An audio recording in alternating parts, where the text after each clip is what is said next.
ว่า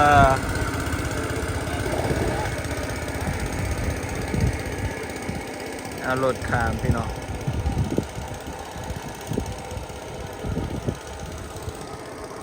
ตะยานอลี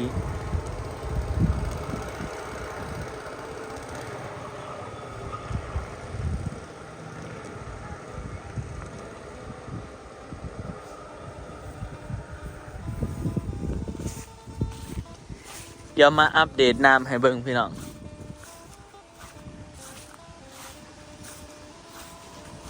ตอนนี้ช่วงเที่ยงเนาะเดี๋ยวเรามาเบิ่งน้ำสิพาพี่น้องเลาะเบิ่งว่าน้ำขึ้นร้ายหรือบ่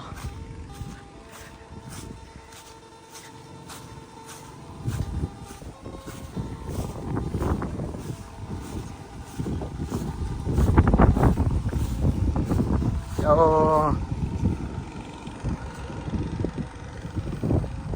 ทำอะไรอยู่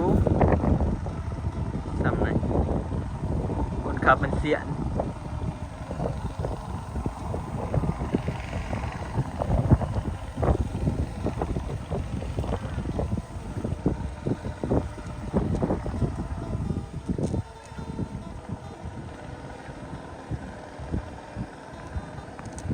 ทำอะไรเลยพี่น้อง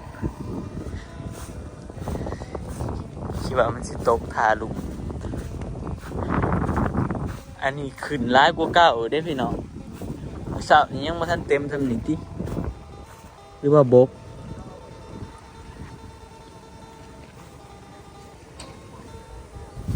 อันนี้คนเพื่อนก็จะทาขามเหือเนาะเพราะว่าแลนเหือเที่ยวเหือนี่อยากแลนยากโอ้พอดีจนเต็มบ่นี่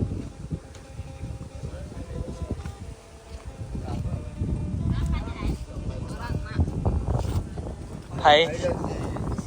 ไปซีบ่อันนี้เป็นทาขามเหือคนเท่าใดเด้ขามเหืออันนี้กัน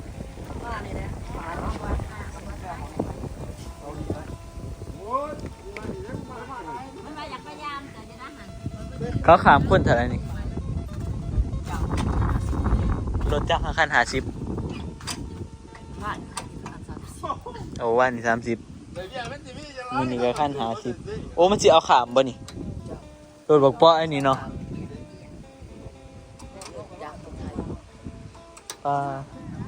น้ำบ่ท่วมติบ่ต้องเอาขามก็ได้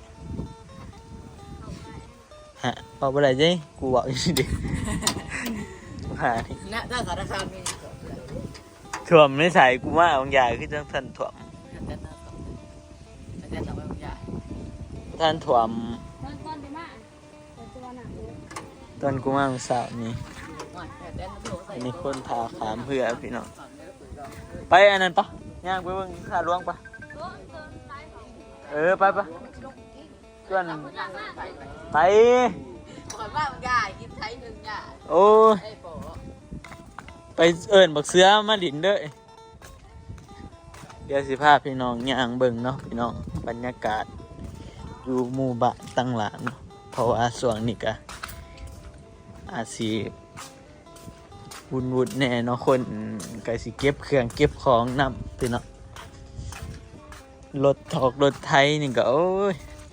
รถจักรเนาะแต่ละเฮือนแต่ละชาติพี่น้องเพิ่นก็จะแบบสิว่าจะได้เตรียมหั่นนะเตรียมหยุกเตรียมใหญ่เดี๋ยวเฮาสิพาย่างเปื้อนได้พี่น้องผู้อยู่ไสก็เปื้อนฝนมันตกเลยเนาะ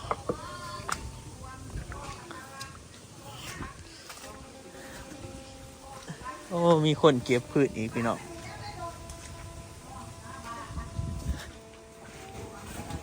โอ้พี่น้องจะมันเข้ามาพี่ได้เข้ามาในหัวเขาจะอะไรนี่อันนี้ก็เพื่อนอันนี้ก็น้ำหม้อหนึ่งได้นี่เพื่อนกำน้ำนี่พี่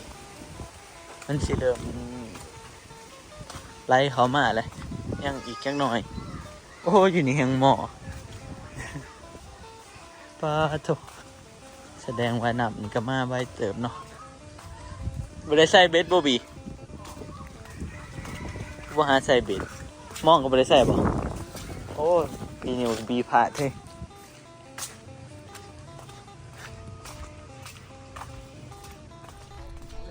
พี่น้องเดี๋ยวเฮาสิย่างมาทางนี้เนาะอันนี้ทางผ้าบ้านทางคอนกรีตเฮาทางนี้บ่เปื้อนดอกพี่น้องแต่ทางเมื่อหน้าบ่อนอันนั้นเปื้อนไอ้ดิเบื้องบ่เป็นคอนกรีตเนาะเดี๋ยวเราจะพาไปเบิ่งน้ำเนาะโอ้โหก็จะได้พื้นได้พี่น้องอันนี้เบื้องสวนเนาะ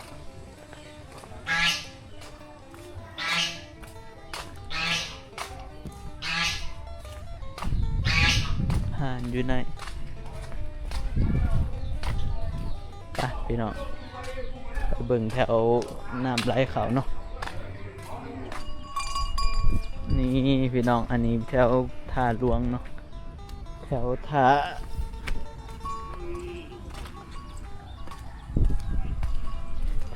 น้ำมันไหลเขาหั่นแหละพี่น้องแต่ละปีก็คือจะไหลเขาเบื้องนี้ก่อนเนาะ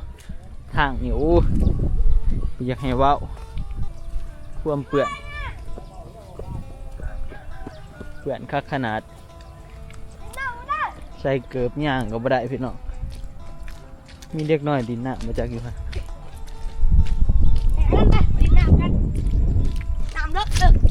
ไปใช้เกาะดินน้ำไปดินน้ำว้าพี่เจเล็กเนาะถ่ายคลิปสิติดอันนั้นนี้ได้พี่น้องเล็กน้อยดินน้ำโอ้โถไล่เขาล่วงเบิดเลยพี่ทางสิขาดอีกได้นี่เฮาเอาไว้ล่วงรอบก่อนว่าน้ำขึ้นน้ำสิไล่เขาเนาะน้ำไล่เขาและทางตรงสิขาดอยู่เนาะแบบมันอาจจะบ่ขาดไปเลยหรอกแต่มันสิเฮ็ดให้ดินส่วนหนึ่งมันขาดไปหั่นนะมันไหลไปน้ำมันเสาะไปน้ำมันนะโอ้โถเลยเป็นบอลลินหน้าเป็นตะมวนอดีโอ้เขาสอนอันนั้นอีกพี่น้องสอนกุ้งอีกอัปเดตน้ำเนาะพี่น้องล่าสุดมื้อนี้ประมาณช่วงเที่ยงนี่ไหลเขาแห้งแล้วพี่น้องไหลเขาแห้งแบบแห้งไปเลยน้ำแกงถึงยึงขึ้นมาได้บัดนี้เพราะว่าน้ำเสียไหลเขาเลยเนาะโอ้ทุก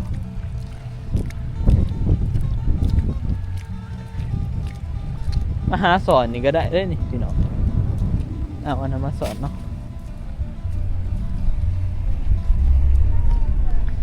เล็กหน่อยดินน้ำอยู่ปลา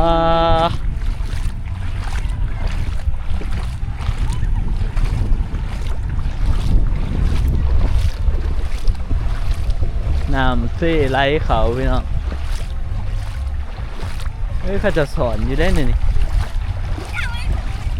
น้ำเย็นเป็นเย็นมันก็บ่ได้เลิกดอกพี่น้องให้บ่ย่างกับเพียงแต่อันนั้นอะไร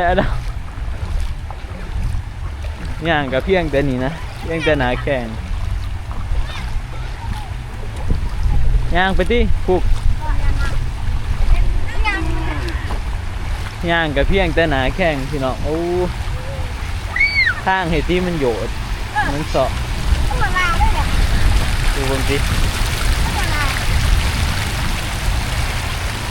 เสาะลงมาเลิกๆมาหนึ่งเด้อมาเลยเสาะลงน้อยเดียวเนี่ยไปถึงแบบล่วงบอมเป็นเพียงนะต่ำกว่าน้ำเซ่จะสูงกว่าเนาะเพราะน้ำเซ่มันไหลเขาเพราะว่าน้ำเซ่มันสูงกว่าบอลนี่เห็นแล้วพี่น้องคันบอลอื่นมันก็บอลได้ไหลเขาเนาะเบื้องที่มันต่ำมันไหลเขามันก็จะแบบเบื้องที่นี่มุ่นไปเลยมันเสาะอยู่จังซี่ใบหญ้ามันบกแล้วเป็นโกนเบิด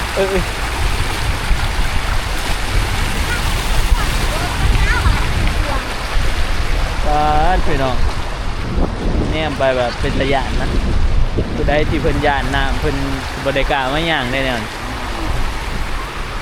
ไปย่างตกลงอันไหนก็แบบลุกเลยได้พี่น้องแต่ว่ามันอยู่นอกกูแหละเท่าย่างนี่เป็นท่าย่างอีกไกลอยู่บ่มีป่าบ่เด้เนาะแต่ปลามันหล่นเข้ามานะพี่น้องปลามันไหลเข้ามา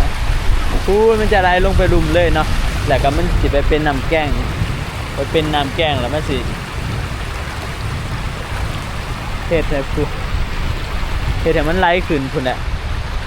ขึ้นไปตีนบ้านตีนเพื่อนพุ่นมันสิท่วมมาทางหลังก่อนพอมันล่วงกันแล้วมันก็จะขึ้นมาท่วมทางหน้า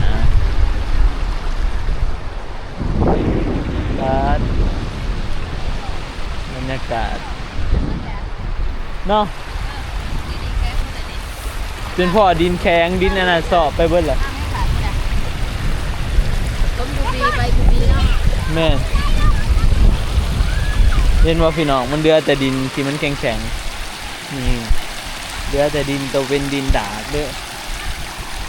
ดินดากตัวมาทมหั่นแหละตัวซุ่มนี่มันบ่ได้สอบไปปานใดไปซุ่มในหนทางเขามาตัวสอบไปเบิดเลยโอ้ยเดี๋ยวมันไล่ข่อยเด้แถวนี้มันเดิมล้นมาเหิงแล้วมันก็เริ่มไล่ข่อยพี่น้องคนก็ยังย่างไปมาได้ปกติเนาะซ้ำนี่ท่านไล่เขาแห้งกว่านี้พุ่นแหละจังสิย่างบ่ได้ก็จะเที่ยวบ่ได้เนาะขนาดมันไล่แห้งกว่านี้บ่อนนี่ก็สิเที่ยวบ่ได้แล้วใส่เพื่อสัญจรเอาบัดนี้ถ้าว่าสิเอาเพื่อมาลงทางนี่บ่พี่น้องยาสิพายเพื่อมาจะพูนเนาะเอาเพื่อลงสิพายแล้วก็ไล่เข้ามานี่เลยแล้วก็ลงไปลุ่มเลยจะถามมันร้ายกว่านี้อีกก่อนจะหน่อยเดี๋ยวหาสิย่างไปให้มันหอดก่อน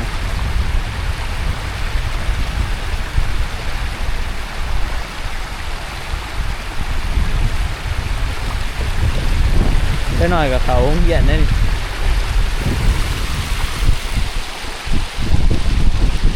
นี่บรรยากาศพี่น้องบนสิ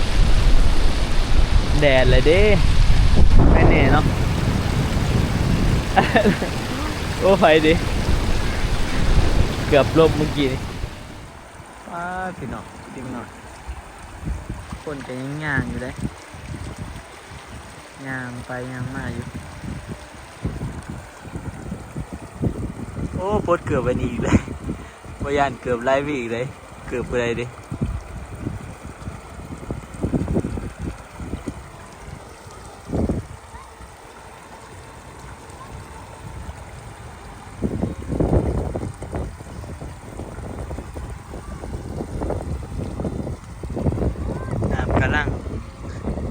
ไหลคอยลงเนาะตรงใส่น้ำก็สีเดิมอยู่ตรงนี้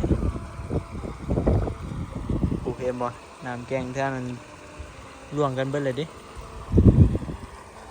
พี่จะถามมันตกอีกพี่น้องฟังเบิ่งเนาะขั้นตกอีกมันถ่วมขั้นยุดแต่ซ้ำนี่ก็แม่นแล้วเนาะเพราะว่าพายุหันเพิ่นว่าฮอดวันที่21มื้อนี่ก็วันที่20มื้ออื่นก็น่าจะเบิดเนาะพี่น้องก็ใครแน่แหละพันพายุเบิดปันน่ะเอางัวขึ้นดงเลยได้พี่น้อง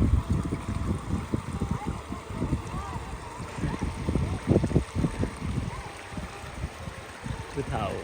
เพราะว่าเป็นยางยานลมพี่น้องบางอย่างแล้วยังสีลมเลยมันหมื่นได้พี่น้องแต่เด็กหน่อยแล้วมาดินแดนดิเขาม่วนเขาเนาะ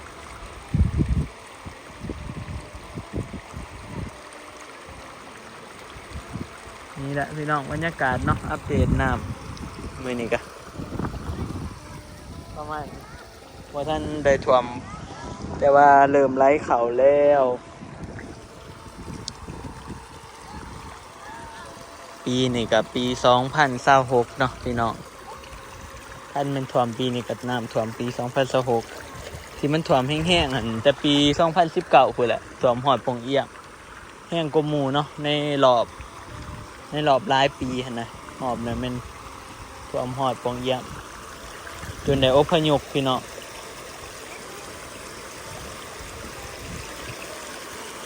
ไปเดี๋ยวเฮาสิเมื่อแล้วนี่พี่น้องพาพี่น้องมาเบิ่งบรรยากาศฝนก็คึบใหม่เลยนะนี่ย่านหมื่นเนาะหมื่นเป็นหมื่น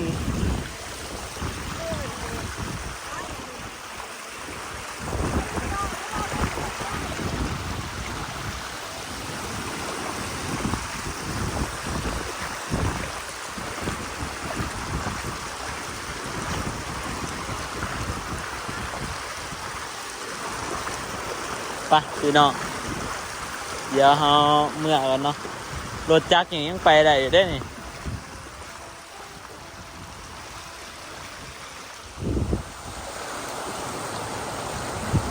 เบิ่งดีพี่น้องบ่ได้ย่านน้ำพ่อลีหน่อยๆเนี่ยนี่น้ำมาจับเอา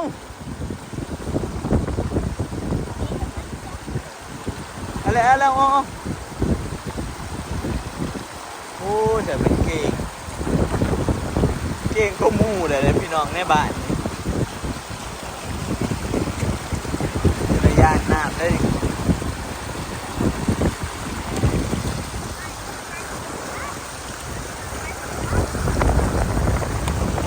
โอ้มันอันโตนเอาเลยกูยังสิลงดีโอกูย่านบ่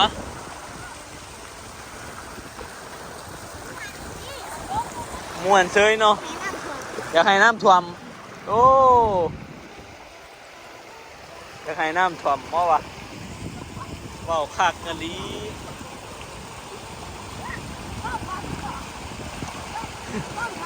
บ่ตักยานดอกพี่น้องม่วนเซยสั่งเด็กหน่อย